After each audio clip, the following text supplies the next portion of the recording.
வணக்கம். ஜவைஜெட் from Javadupatti Pudur power writer அப்படிங்கிற அந்த யூடியூப் சேனல் மூலமாக உங்களை மீண்டும் சந்திப்பு ரொம்ப மற்றற்ற மகிழ்ச்சி. அத்தோடு எங்கள் சேனலை சப்ஸ்கிரைப் பண்ணுங்கள், பெல் பட்டன் அழுத்த மறந்துடாதீங்க. அத்தோடு எல்லாத்துக்கும் ஷேர் பண்ணுங்கள். அதாவது கோவில்களில் இன்றைக்கி ஏகப்பட்ட திருவிழாக்கள், அதில் இசை கச்சேரிகள், அதில் சினிமா பாடல்களை பாடலாமா கூடாதா அப்படிங்கிற மாதிரி ஒரு மனு தாக்கல் பண்ணி இன்றைக்கி அது முடித்து வைக்கப்பட்டு பரத சக்கரவர்த்தி ஐயா நீதிபதியால் ஒரு உத்தரவு பிறப்பிக்கப்பட்டிருக்கு. அதாவது வெங்கடேஷ் சௌரிராஜன் அப்படிங்கிறவர் புதுச்சேரி, அவர் சென்னை ஹைகோர்ட்டில் வழக்கு தாக்கல் பண்ணுறார். அதாவது அவர் இருக்கிற இடம் திருமலை ராயன் பட்டினம் புதுச்சேரியில். அங்கே வரதராஜ பெருமாள் கோவில் இருக்கும் போல இருக்குது. சமீபத்தில் அங்கே ஒரு திருவிழா நடந்திருக்கும் போல இருக்குது. அதில் இசை கச்சேரி, பொதுவாக எந்த திருவிழாக இருந்தாலும் சரி, எதாக இருந்தாலும் சரி, ஊர் திருவிழா, மற்றபடி தேர் திருவிழா, மற்றபடி தெய்வீக திருவிழா, கோவில் திருவிழா, எதாக இருந்தாலும் ஏதோ ஒரு கச்சேரி இருக்கும். அப்புறம் ராத்திரியான குத்தாட்டம்னா இருக்குது, குத்தாட்டம் இருக்குது. அப்புறம் பாதி நிர்வாண நடனங்கள், அதற்கென்று ஒரு தனி குரூப் இருக்குது. அதெல்லாம் தடை செய்யப்பட்டது. அது சம்மந்தப்பட்ட வழக்கு கூட அதுவும் விசாரணைக்கு வரப்பட்டு உத்தரவு பிறப்பிக்கப்பட்டாச்சு. அதை தொடர்ந்து இது ஒரு வழக்கு. அதாவது அந்த வரதராஜ பெருமாள் கோவிலில் இசை கச்சேரி நடந்திருக்கும் போல இருக்குது, திருமலை ராயன் பட்டினம் புதுச்சேரியில். அதுக்கு வெங்கடேஷ் சௌரிராஜன் அப்படிங்கிற போயிருப்பார் போல இருக்குது. அவர் மட்டும் இல்லை, ஏகப்பட்ட கூட்டம் சேர்ந்துருக்காங்க. அங்கே இசை கச்சேரி, பாட்டு கச்சேரி நடந்திருக்கு. நடந்த வகையில் பார்த்தேன் அப்படின்னம்னா, தெய்வீக கச்சேரி, கோவில் திருவிழா அப்படிங்கிறப்ப என்ன பண்ணணும், தெய்வீக பாடல்களை, மற்றபடி சாமி சம்மந்தப்பட்ட பாடல்கள், கடவுள் சம்மந்தப்பட்ட பாடல்கள், இறை சம்மந்தப்பட்ட பாடல்கள் தான் பாடணும். ஏன்னா அது கோவில் திருவிழா அப்படிங்கும்போதில் வேறு விதமான பாடல்கள், குத்தாட்டங்கள், மற்றபடி நடனங்கள் எல்லாமே கூடாது.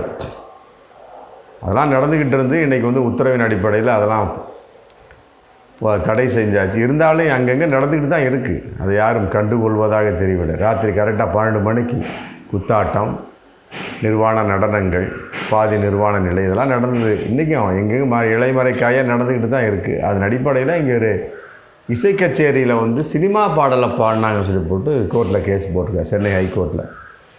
ஆமாம், நான் போயிருந்தேன் அந்த வரதராஜ பெருமாள் கோவில் திருவிழாவுக்கு. அங்கே இசை கச்சேரி நடந்துச்சுங்க, சந்தோஷமாக இருந்தது. ஆனால் தெய்வீக பாடலை பாடாமல், சாமி சம்மந்தப்பட்ட பாடலை பாடாமல் எல்லாமே சினிமா பாடல் தான் அதிகமாக பாடப்பட்டது. அப்போ எதுக்கு அப்புறம் கோவில் திருவிழா எதுக்கு? கோவில் திருவிழானா அப்புறம் கோவில் சம்மந்தப்பட்ட, தெய்வீக சம்மந்தப்பட்ட, சாமி சம்மந்தப்பட்ட பாடல் தான், தெய்வீகமான பாடல் தான் பாடணும்.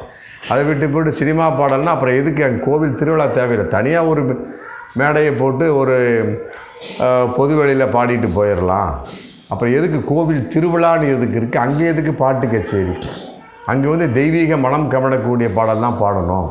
அதை விட்டு போய்ட்டு வேறு விதமாக பண்ணிட்டாங்க. ரெண்டாவது அறங்காவலர் வேறு அங்கே கிடையாது, அதை நியமிக்கும் உத்தரவிட வேணும் அப்படின்னு சொல்லிட்டு ஒரு கோர்ட்டில் கேஸ் போட்டார். கேஸ் போட்ட வகையில் அது விசாரணைக்கு வந்திருக்கு. அதை பரத சக்கரவர்த்தி ஐயா அவங்க விசாரிச்சுக்கிறாங்க. விசாரித்த வகையில் ஒரு உத்தரவை பிறப்பிச்சிருக்காங்க. அதை அறங்காவலர் இருந்தார் அப்படின்னா அது சம்மந்தப்பட்ட அவரே ஒரு விஷயம் நடக்கும். அப்போ அது சம்மந்தப்பட்ட வகையில் வக்கீல் சொல்லிட்டாங்க, இது அரசு சம்மந்தப்பட்ட விஷயம், அதுக்கு என்னங்கிற ஏற்பாடு பண்ணி அரசு மூலமாக நாங்கள் கேட்டு தெரிவிக்கிறோம் அப்படின்னு சொல்லிவிட்டு, மற்றபடி அதை ஏற்றுக்கிட்டாங்க நீதிபதி பரத சக்கரவர்த்தி. ஏற்றுக்கிட்டு அப்புறம் அது வெங்கடேஷ் சௌரிராஜன் சொல்கிறது உண்மைதான், ஏன்னா அதனால் சினிமா சம்மந்தப்பட்ட பாடல்கள் கோவில் திருவிழாக்கள் பாடக்கூடாது, மற்றபடி தெய்வீகம் சம்மந்தப்பட்ட, சாமி சம்மந்தப்பட்ட வகையில் தான் பாடணும்.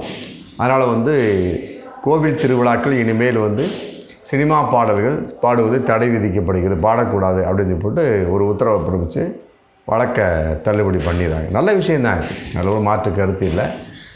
பட்டு சினிமா பாடல் அப்படிங்கிறப்ப பலவிதமான குத்தாட்ட பாடல்கள், மற்றபடி காதல் பாடல்கள், வன்முறையான பாடல்கள், ஆபாச பாடல்கள் எல்லாமே கலந்து தான் இருக்கும். சினிமானா முடிஞ்சு போச்சு, எல்லாம் கலந்துருக்கும். அப்புறம் பிறகு வந்து ஒரு சாமி பாட்டு தெய்வீக பாடலாம் பாடுவாங்க. 2 கலந்த மாதிரி போயிட்டு இருக்க சமயத்தில் அதிகமாக பாடக்கூடிய எங்கே பார்த்தாலும் சினிமா பாடல்கள் தான். நானே 2-3 கச்சேரி கேட்டிருக்கேன்.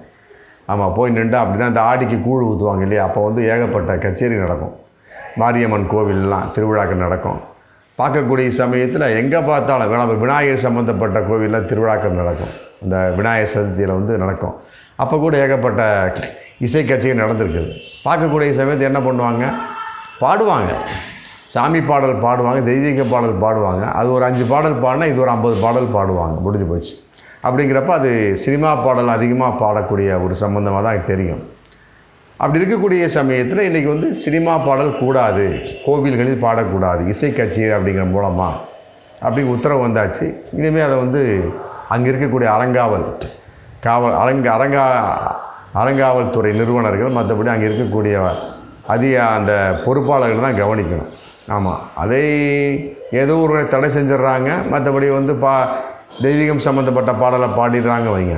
நம்ம கேட்கக்கூடிய கேள்வி என்னென்னா, சினிமாக்கள்லேயே வந்து தெய்வீக பாடல்கள் இருக்கேன், அதை பாடலாமா அப்படிங்கிற ஒரு கேள்விக்கு இதில் பதில் இல்லை அப்படிங்கிறத நம்ம பார்க்கக்கூடிய ஒரு சூழல். ஐயா பரத சக்கரவர்த்தி சொல்லியிருக்காங்க, மொட்டையாக சொல்லிட்டாங்க, தெய்வீக அதாவது கோவில்களில் வந்து சினிமா பாடல்களை பாடக்கூடாது.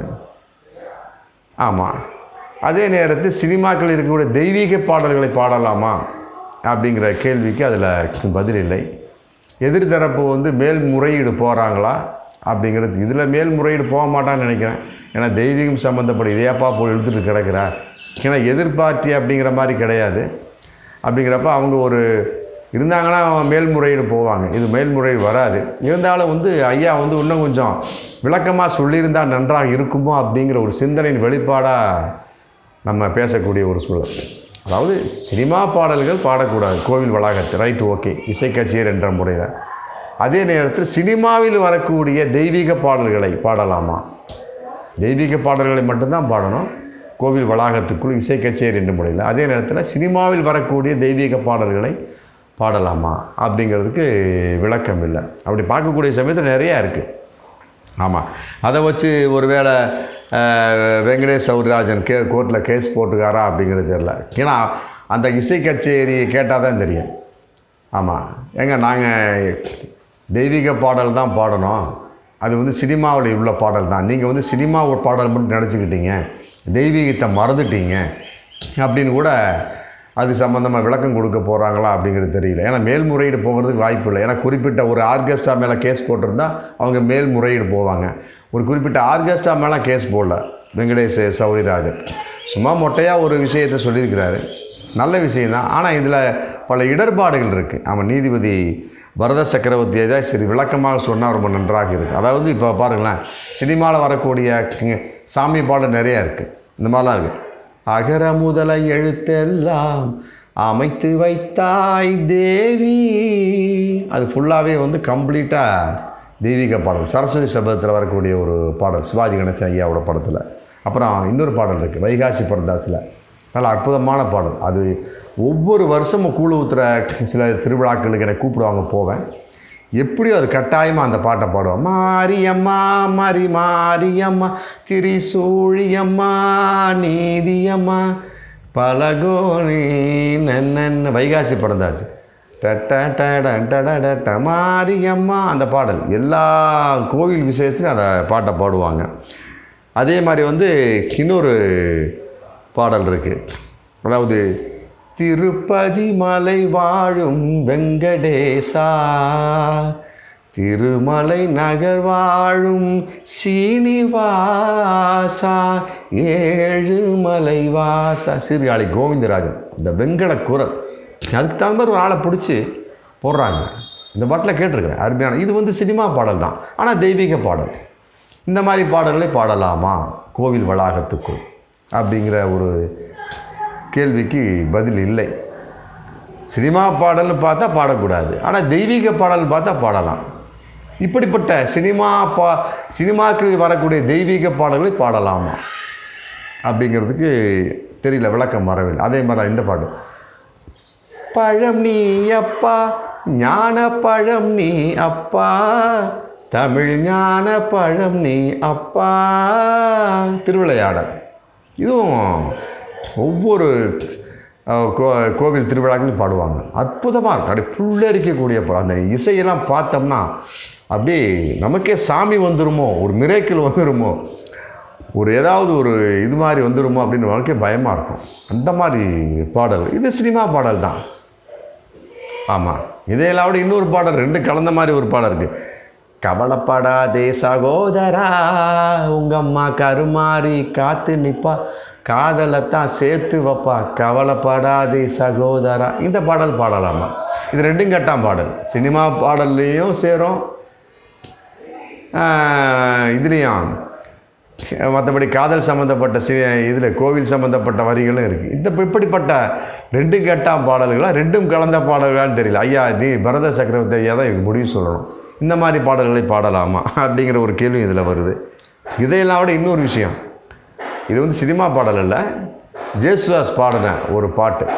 ஹரிவராகனம் விஸ்வமோகனம், அந்த பாட்டை போட்டுட்டு தான் ஐயப்ப சாமி அந்த இது மூலஸ்தான கதவே மூடுவாங்களாம். இந்த பாடலை விடியும் வரை ஐயப்பன் கேட்டுக்கிட்டே இருப்பானாம். இது இது எப்படி, இது ஏற்றுக்கொள்ள தகுமா அப்படிங்கிற கேள்வி இதில் வருது. இது கேரளா சம்மந்தப்பட்ட வகையில், தமிழ்நாடுக்கு நம்ம சம்மந்தப்பட்ட வகையில் ஒத்து வராங்க. இருந்தாலும் ஒரு கேள்விக்காக கேட்குறேன், வேறு ஒன்றும் கிடையாது. ஜேசுதாஸ் பாடிய பாடல், ஆனால் இது சினிமா பாடல் கிடையாது, தனிப்பட்ட ஒரு பாடல். இந்த பாடலில் போட்டுட்டு தான் ஐயப்பனுடைய கோவில் மூலக இதே சாத்துவாங்க. கடைசி விடிகிற வரைக்கும் ஐயப்பன் கேட்டுக்கிட்டே இருக்கணும் அப்படிங்கிற கான்செப்ட். இப்படிப்பட்ட பாடல்களை அனுமதிக்கலாமா அப்படிங்கிற கேள்விலாம் வருது.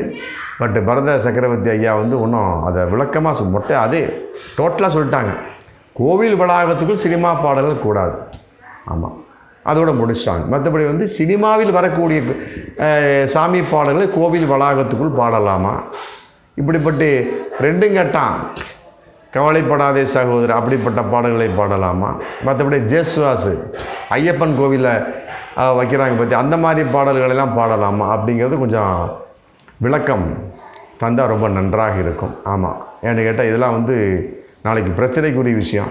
இவங்க வாட்டு ஏதோ ஒரு வகையில் இசை கச்சேரி பாடிட்டு, எப்பா நாங்கள் இது சினிமாவில் உள்ள பாடலாக இருந்தால் தெய்வீக பாடல் தான். ஒரு கச்சேரி நடத்துகிறாங்க, மாரியம்மா மாரியம்மா திரிசூலியம்மா பாடுறாங்க, மற்றபடி பழனியப்பா பாடுறாங்க. உடனே ஒருத்தர் கோர்ட்டில் கேஸ் போட்டு இந்த மாதிரி ஒரு ஆர்கெஸ்ட்ரா சினிமா பாடலை பாடினாங்க அப்படின்னு அதுலேயும் உட்காரும். அவங்க மேல்முறையீடு பண்ணுவாங்க, ஒரு வக்கீலை வச்சு வாதாடுவாங்க. ஏங்க சினிமா பாடல் தான் இருந்தால் நாங்கள் தெய்வீக பாடல் முறை பாடினோம், அப்போ என்ன ஒரு நீதிபதி ஐயா தீர்ப்பு சொல்லுவாங்க அப்படிங்கிறதான் அந்த நேரம் கூத்து சொல்லுவாங்க. ஏதோ ஒரு தகவல் சொல்லாமலாம் இருக்க மாட்டாங்க. பட் நம்ம இப்போ எப்படி அதை தெரிந்து கொள்வது அப்படிங்கிறது மிகப்பெரிய ஒரு கேள்விக்குறி. அதனால் வரும் காலங்களில் இதற்கு ஆமாம் நீதிபதி ஐயா விளக்கம் சொல்லணும்னா ரொம்ப நன்றாக இருக்கும். பார்ப்போம் மீண்டும் அடுத்த வீடியோ. நன்றி.